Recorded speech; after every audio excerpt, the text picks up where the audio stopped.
For the longest time, it would have been fair to assume that Assassin's Creed Unity would be remembered by its status as a cultural meme rather than on its merits as a video game. But Ubisoft has actually managed to turn the tide on one of the greatest fuck-ups in gaming history. I remember playing it myself on the PS4 and Xbox One back in the day, and it wasn't an unplayable mess. Buggy and annoying at times, yeah, but far from being an absolute washout. It's more that the bugs were many and often hilarious or nightmare fuel, which led to the viral spread, and before the first month of sales were being counted, the damage had already been done. But over the years, Assassin's Creed Unity has managed to stay relevant. When it released back in 2014 on PS4 and Xbox One and PC, it ran like shite. But it looked really good. The materials, the lighting, the dense cities, populated with massive crowds of rioting peasants. It captured the feel of a city at war. And to this day, even before the latest update, I've always said that Unity has been the best graphical game in the series. Everything that has come after has been a downgrade, trading graphical fidelity for world scope.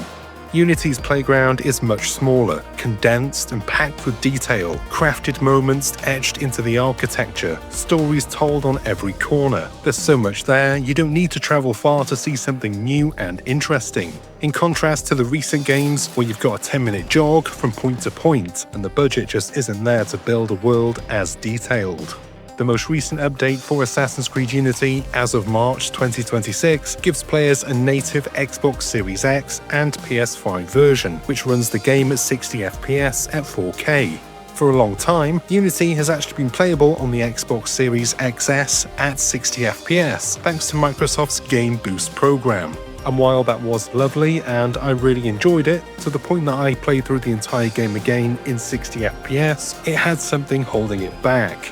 That nasty 900p resolution. Even on a fancy Xbox Series X, the game was stuck putting out a sub-HD image, and blown up onto a 4K screen, it kind of looks a little bit shit. Not a game ruiner by any means, and you do get used to it. Write it off as an artistic smudge, but I always found myself wanting for more.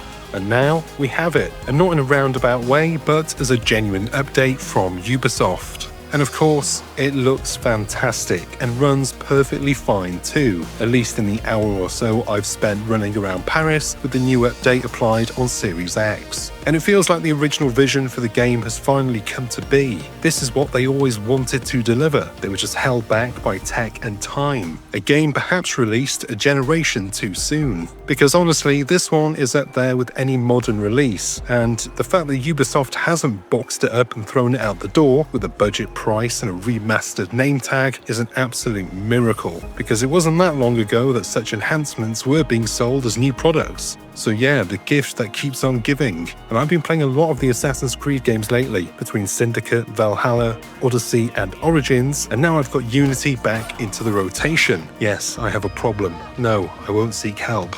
I think I can see Unity being my main go-to game when I'm in the mood for running around opening chests for half an hour. That's what I do. I put Netflix on my phone and run around stabbing people, stealing their shit. It's fun. If you've played the modern Assassin's Creed games and aren't sure about going back to the earlier ones, at least give Unity a try. I promise it'll feel just as modern as the latest release, and you can get it for pennies these days, which is an absolute bargain considering what you're getting in return. And that is the end of this video. Tell me, are you playing Unity again or planning on getting it for the first time? Let me know down in the comments. And while you're down there, hit the like and subscribe buttons and give the bell icon a ding so you're notified whenever there's something new to watch. It won't always be good, but it will always be monetized. I've been Chris, you've been gorgeous, and I'll see you on the next one. Until then, cheers my dears.